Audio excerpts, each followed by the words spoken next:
श्याम पांड्या की इस पवित्र धरा पर, गोगाजी पीर की जन्मस्थली पर, कायम खां की धरती पर, इस ऐतिहासिक धरा पर दुनिया के सबसे लोकप्रिय नेता, पूरे विश्व के गौरव, हमारे यशस्वी प्रधानमंत्री नरेंद्र मोदी जी का अभिनंदन करते हुए मैं अपने आप को गौरवान्वित महसूस करता हूं। प्रधानमंत्री जी ने अपने कार्यकाल में इस देश की तस्वीर और तकदीर दोनों बदल दी। गरीब के जीवन को जीने का अंदाज बदल दिया। प्रधानमंत्री जी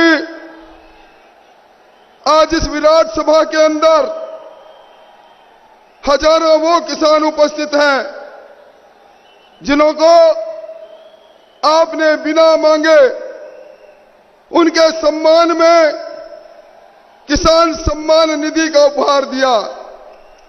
और अब डबल इंजन की सरकार, राजस्थान की सरकार जब बन जाएगी तो वह सम्मान निधि जो आपके खाते में सीधी जाती है, राजस्थान के अंदर अब तक 16,500 करोड़ रुपया किसान के खाते में गया है। उसकी रकम को दुगना करने का संकल्प भारतीय जनता पार्टी ने लिया है। आदरणीय प्रधानमंत्री जी, इस सभा में वो बड़ी संख्या में गरीब भी आया है। आपका सपना 2024 तक इस देश में कोई भी गरीब व्यक्ति ऐसा नहीं रहे जिसके सर पर छत नहीं हो। प्रधानमंत्री आवास योजना, 17 लाख लोगों के मकान बने। दुर्भाग्य इस बात का रहा कि राजस्थान की हुकूमत ने, गहलोत जी की सरकार ने 9 लाख पात्र व्यक्तियों के, जिसमें इस तारानगर चूरू के भी बहुत से लोग हैं, उनके नाम समय पर के अंदर सरकार को नहीं भेजे, वो महरूम रह गए। इसी जगह पर इसके सामने एक छोटी सी सभा में परसों राहुल गांधी जी आए थे। राहुल गांधी जी को आप किस नाम से जानते हैं उसकी चर्चा मैं नहीं करूंगा,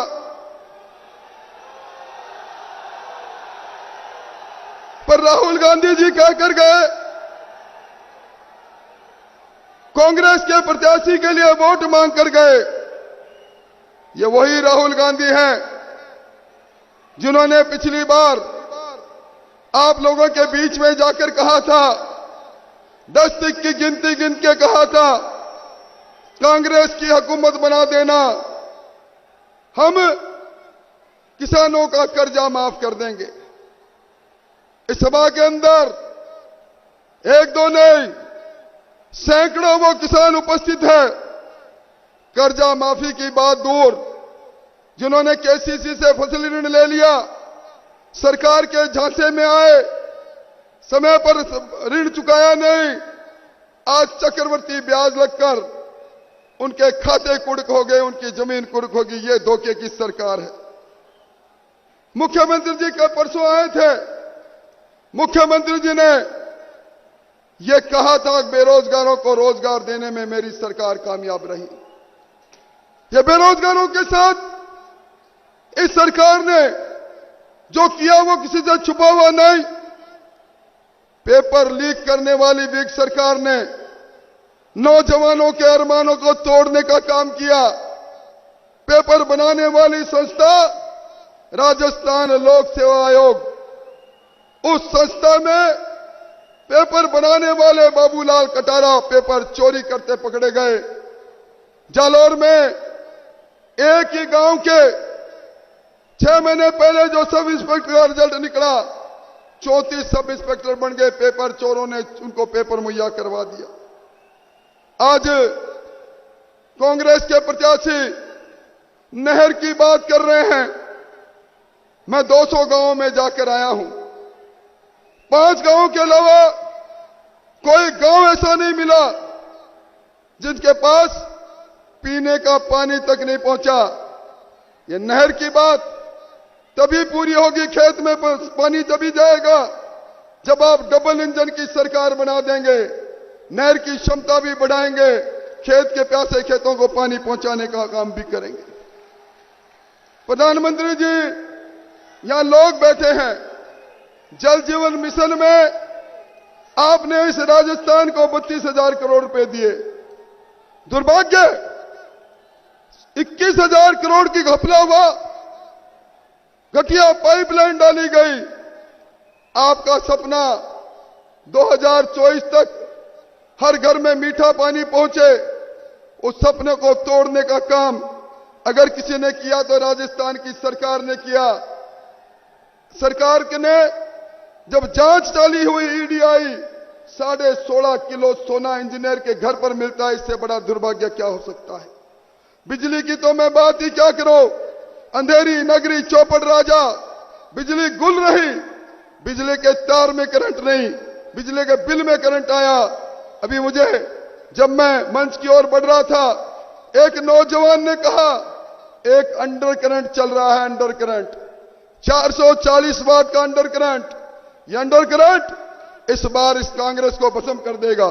मैं कोई लंबी चौड़ी बात नहीं कहूंगा, मैं तो एक ही बात कहूंगा, मोदी जी आप पधारे हैं, ये क्षेत्र आपका खैर मकदम करता है और मुझे उम्मीद है अब तक रेल के नेटवर्क से ये क्षेत्र जुड़ा नहीं। आज ये संज्ञान में आई है प्रधानमंत्री जी के बाद, अब वो नहीं होगा। यहां के पूर्व सांसद और अब के प्रत्याशी नरेंद्र बुडानिया 2 लाइन लेकर आए थे, आज से 10 साल पहले कहकर गए थे मैं शिलान्यास कर रहा हूं रेल का। ये सारी झूठ और लूट की सरकार है और मैं उम्मीद करता हूं डबल इंजन की सरकार बनाएंगे, यमुना का पानी भी इस जिले में आएगा। आप सब लोगों को अंत में यही कहूंगा, लूट और झूठ की सरकार, वो सरकार जिसने राजस्थान को लूटा है, इस सरकार को नष्ट नबूद करने के लिए इस संकल्प सभा में हाथ खड़े करके संकल्प लो कि हमें इस सभा में संकल्प लेते हैं इस सरकार को भस्म करने का। और अब